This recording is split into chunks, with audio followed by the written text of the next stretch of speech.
নমস্কাৰ বন্ধুসকল, আপোনালোকৰ কাৰণে লৈ আহিছোঁ অত্যন্ত গুৰুত্বপূৰ্ণ খবৰ। আৰু বন্ধুসকল, আপোনালোকে এক্সাম পাৰ্সপেক্টিভতো ইনফৰমেশ্যনবিলাক নোট ডাউন কৰিব পাৰে। বন্ধুসকল, সমগ্ৰ বিশ্বত বৰ্তমানে এমপক্স অৰ্থাৎ মাংকি পক্সৰ বিষয়টোৱে চৰ্চা লাভ কৰিছে। বন্ধুসকল, আপোনালোকে চাব পাৰে the world health organisation WHO has recently declared mpox, previously known as monkeypox, a public health emergency of international concern.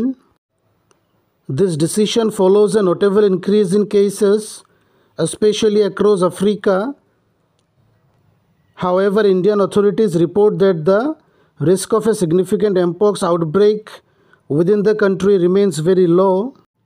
আৰু সেইমতে বন্ধুসকল, ৱৰ্ল্ড হেল্থ অৰ্গেনাইজেশ্যনে মাংকিপক্সক ইণ্টাৰনেশ্যনেল হেল্থ ইমাৰ্জেঞ্চি হিচাপে ঘোষণা কৰিছে।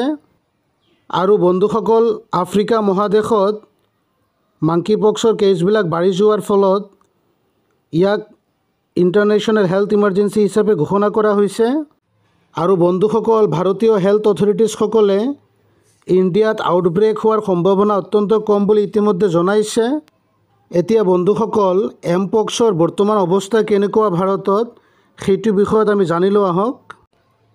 বন্ধুসকল, আপোনালোকে চাব পাৰে the last reported case of mpox in India was in March 2024 from Kerala. Since the beginning of the outbreak in 2022, India has recorded a total of 30 confirmed mpox cases.